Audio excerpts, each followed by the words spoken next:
The designers who kept all her secrets and how she used her headgear for diplomacy, the hats that made Diana feel like a princess.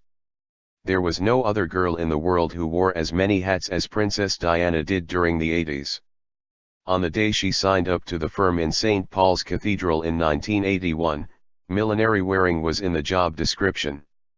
She knew it was part of being royal, says milliner Stephen Jones, best known in the early 80s for his rock star hats, but a firm favorite of the princess in the latter part of the decade. She understood from the Queen and the Queen Mother that it was part of the responsibility to be identifiable. It was a symbol of royalty, to set you apart. The Queen's rules for millinery were laid down long before Diana arrived, and still exist. Hats must never disappoint by having brims which obscure the face from onlookers that would be rude and can never fly off. Diana took the convention to heart, at least at first. And it worked. Hats give me confidence, Diana once remarked, early in her career as Princess of Wales. The designers who kept all her secrets. A few months before the big wedding, 19-year-old Diana was taken by her mother, Frances Shand Kidd, to the West London showroom of Scottish-born milliner John Boyd. A veteran of the Chelsea design establishment, Boyd had been making hats for Princess Anne since she was 17, and Margaret Thatcher since she became Prime Minister in 1979. I knew Diana's grandmother, he tells me now, aged 91. And I met her mother every day on the 173 bus. That day, Diana came in wearing knickerbockers, looking like a principal boy on the stage. She was quite shy, but it quickly became clear she wasn't interested in plush showrooms, she wanted to see the workroom upstairs and meet the girls there. They got chatting and she told them she'd come because there was a marriage in view, though she didn't say it was hers. Then she spotted a tricorn hat, a new shape for us which was going to be in the latest collection, and she said, "Oh, I do like that, I think I want that for my going away hat." And that was when we realized it was her wedding she was talking about. The hat was plucked from the collection, and the shape reserved for Diana. Boyd made another in the same peach-colored silk as the Belleville Sassoon going away outfit, and topped it with ostrich feathers, a reference to the Prince of Wales' 3 feathered insignia which were dyed to match the fabric. Even for Boyd, it was a career-defining commission and the hat was a big public hit. Suddenly ostrich feathers were all the rage. Indeed, Boyd's South African supplier, whose business hitherto was built on providing huge feathers for dancing girls in Hollywood, was flabbergasted by the boom in demand. In those early years the princess was almost never seen without a hat, and Boyd became one of her most trusted designers. He understood the enormity of the task she was faced with, and developed a kindly, teasing relationship with her. She was very tall, and I had to avoid making her look any taller, he says.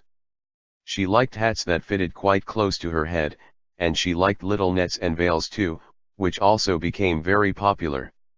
In fact, Boyd's Pretty Diana designs tricorns, mini bowlers, close-fitting cocktail hats with netting and feathers triggered a trend for small-brimmed hats. From 1981 to 1983, the style was copied at every possible price level, wrote critic Colin McDowell.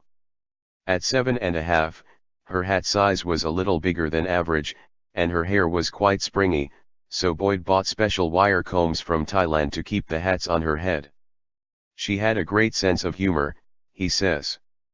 I used to tease her, and say, "You've got a big head, let's hope there's a lot inside it because you've got a big job." I remember once, early on, we went to the wee cafe across the road from the showroom and a woman there said to her, "You look just like that new princess." And she replied, "That's funny, everybody says that." It's a telling anecdote from a time, hard to imagine now, when Diana's face was still relatively unknown, glimpsed under a heavy veil on her wedding day, but by no means iconic yet.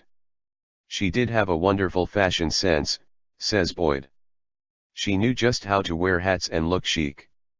And the more people got to know her, the better an ambassador she was for British fashion. In the end, she was just the best we've ever had. Wherever you went in the world, as soon as they heard you speak English, people would ask you all about Lady Di. They couldn't get enough of her. As she grew into her royal role, milliners Philip Somerville, Frederick Fox, and Graham Smith of Kangle were drafted in, too.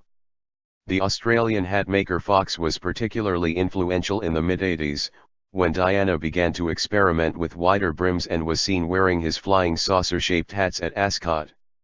Somerville, meanwhile, often made hats to coordinate with outfits by Catherine Walker, and encouraged Diana to go for bold colors, often with distinct hat bands fuchsia and pillar box red, crimson and black.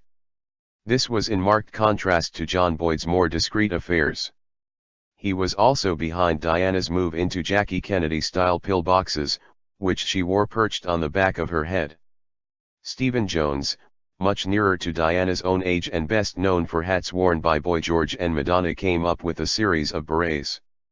These were some of the easiest and youngest-looking solutions during her hat-wearing years. Hats didn't just arrive as an afterthought, of course. One of the strictest royal rules was that they had to be closely coordinated with clothes or coats in time-consuming fittings with designers. Diana spent so long in their studios that the couturiers and hat makers surely came closest to understanding the pressures and anxieties she felt. Away from the palace, designers' studios became places where she could play around and feel safe and semi-normal, among people she could trust and even treat as friends.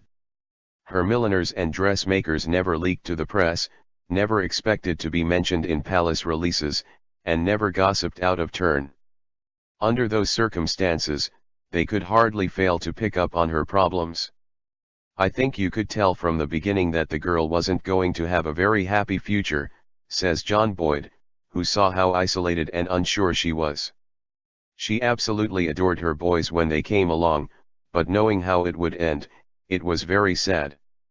Eventually, Diana threw off her hats as she shed her royal duties. The sleek, grown-up style she embraced in the mid-90s didn't include hats or tiaras.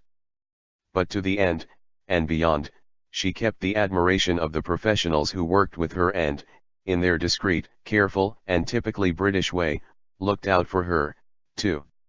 Hats off to Diana the diplomat. Diplomacy via headgear was royal protocol. Coded compliments to foreign hosts and witty references for special appearances were part of the Queen's tradition, and Diana ran with it. For a visit to Japan in May 1986, for example, she accessorized a now famous red spotted dress with a wide-brimmed scarlet hat, replicating the Japanese rising sun flag almost too obviously, though her hosts fell in love with it, and the outfit made headlines around the world the next day.